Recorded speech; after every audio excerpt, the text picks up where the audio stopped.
Welcome back, everyone. Today we're covering the situation in Ukraine as of December 11th, 2025. There's a lot to get through, so let's jump straight in. The fall of Siversk. The single most significant development of the past 24 hours is this. Russian forces have achieved complete control over the city of Siversk. The city has fallen. We have two pieces of confirmation for this. The first comes from Kremlin spokesman Peskov, who announced that President Putin convened a meeting to discuss the situation in the special military operations zone, specifically addressing the full transfer of Siversk to Russian control. Putin noted positive dynamics across all directions during that meeting. That is the official Kremlin position. The second piece of evidence is a video, 11 minutes and 30 seconds long, that walked through the entire battle for the Siversk direction, not just the city itself. Despite its relatively short runtime, this footage covers approximately a full year of fighting, from early 2025 through the end of 2025. It shows Russian assault operations coming from the north, the east, the southeast, and the south, giving a comprehensive picture of how this battle unfolded over time.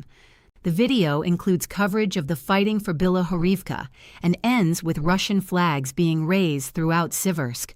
More than 10 were visible before we stopped counting. Geolocating most of them proved difficult. However, at least 4 flags were successfully geolocated by independent mappers and pro-Russian sources. One was placed on a church within the city. Another was raised at the memorial featuring a T-34 tank from the Second World War. A third was located in the easternmost residential area. A fourth was identified near the railway station. And a fifth flag was geolocated south of the city, along the road connecting Siversk to Zvanivka. What's worth highlighting is where these flags were concentrated, essentially along a single axis. 2 districts of the city remain without any geolocated flags, the central area along the Bakhmutka River and the westernmost part. It's possible flags were raised there too, but couldn't be pinpointed. For this reason, we've updated the northern, eastern, and southern sections of the map, while keeping the central and westernmost areas marked as a gray zone and as territory still potentially under Ukrainian armed forces control respectively. It should also be noted that at the time of recording, the Russian Ministry of Defense had not yet formally confirmed control over Siversk. Only the Kremlin spokesperson had done so.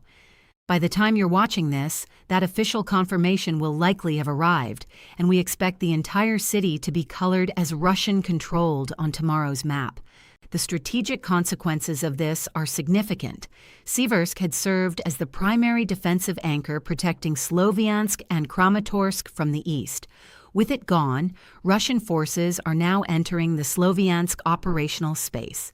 The next logical Russian objective will be the Sloviansk power plant. Once Russian forces approach that facility, it will almost certainly be destroyed, either by Russian strikes or by Ukrainian forces during a withdrawal. That destruction will trigger a total blackout across Kramatorsk and Sloviansk, compelling mass civilian evacuation. Ukraine, as we understand it, will not accept Russian demands for withdrawal. That means both cities will be fought over, and both will likely face the same fate as Bakhmut, Chasiv Yar, Kostiantynivka, and Siversk, reduced to ruins through prolonged urban combat. Lyman direction. Russian forces are continuing to advance in the Lyman direction, though the approach currently is to avoid direct frontal assaults on the city. Instead, the focus is on improving positions on the flanks. Over the past 24 hours, Russian forces made gains around the villages of Dubrova. Footage from this area shows Russian forces entering Dubrova from the north and Ukrainian forces subsequently detecting and striking those positions.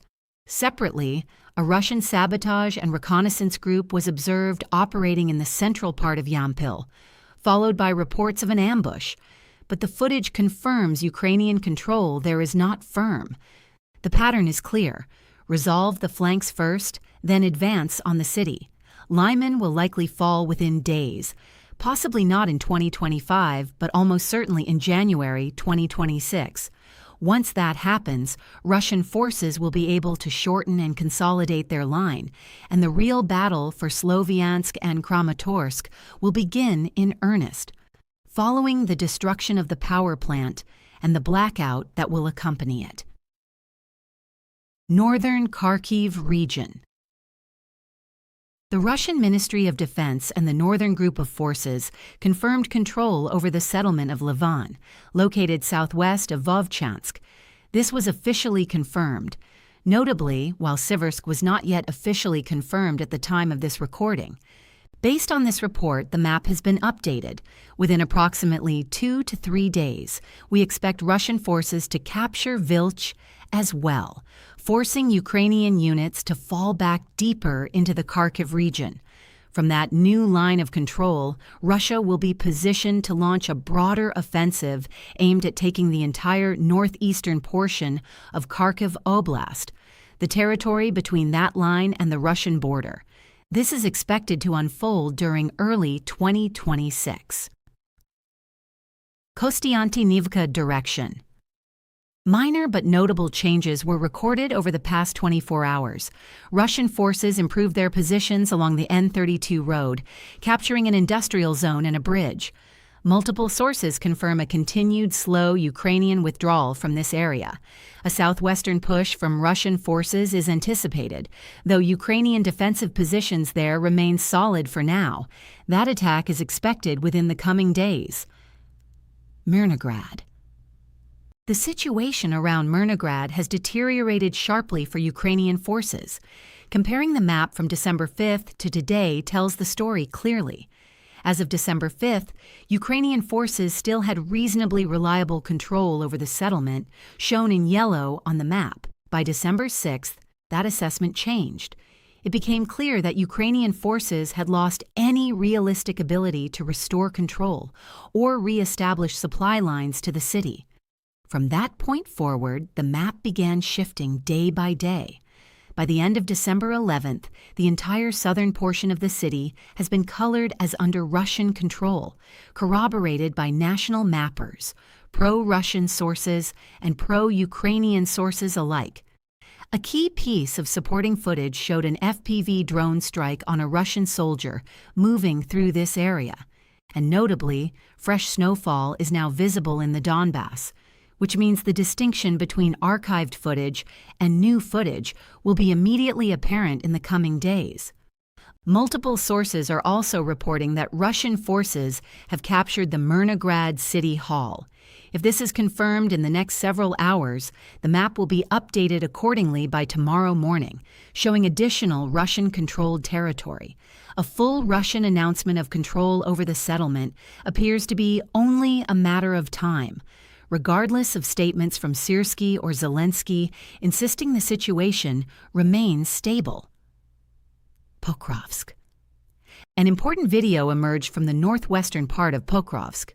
For what appears to be the first time, Russian tanks, armored vehicles, and infantry fighting vehicles were observed operating within the city. Not just infantry, as had been the case previously. Ukrainian armor had been seen inside the city before, but Russian armored vehicles operating there marks a new phase of the urban battle. This signals that Russian forces now have sufficient operational freedom to maneuver vehicles within Pokrovsk, giving them a substantial advantage for pushing deeper into the remaining Ukrainian-held portions of the city. Zaporizhzhia direction. Small but meaningful changes were recorded in this sector. Russian forces crossed the Vovcha River and established a foothold on the Ukrainian bank along Vilika Street. Pro-Ukrainian sources published footage showing Ukrainian forces striking Russian positions in exactly this area, confirming the river crossing. If you recall, the battle for Huliaipol was broken down into 3 phases. The first phase involved fighting for the northeastern and eastern parts of the settlement. The second phase, which is now underway, involves crossing the Vovcha River and consolidating on the Ukrainian side. The third and final phase will be the conclusion of the fight for the settlement itself. The presence of Russian forces on the Ukrainian bank of the river means Phase 2 has begun. Russian forces are working to consolidate their southeastern bridgehead before pushing further northwest. Additionally, Russian forces have begun striking the settlement of Zalizn, already beyond the original Huliai-Pole direction and into the Orikhiv axis. These strikes appear intended to interdict Ukrainian reinforcements and reserves attempting to move toward the front. Coalition of the Willing. Meeting today. A meeting of the Coalition of the Willing is taking place today, and statements have already begun emerging. NATO's Rutte declared that European allies must raise defense spending to 5% of GDP, framing it explicitly around the need to be capable of fighting Russia. German Chancellor Merz stated that any negotiated settlement must preserve European security interests and must not undermine the unity of the EU and NATO. The common thread is clear. A purely military solution is not within reach, but a negotiated one acceptable to all parties looks equally elusive. Other updates. Ukrainian naval drones struck another Russian commercial oil tanker, continuing the pattern of attacks on Russian commercial shipping. This will not be the last such incident. Separately, reports emerged, apparently through American intelligence channels, of an assassination attempt against businessman Kolomoisky, who had fled to Israel after corruption investigations into his activities. Associates of Zelensky's political opponents are attributing the attempt directly to Zelensky himself. The situation remains murky. That's everything for December 11th, 2025. We condemn all violence in the world. Thank you for watching. Subscribe, leave your likes, join the Patreon, and have a good day. Bye-bye.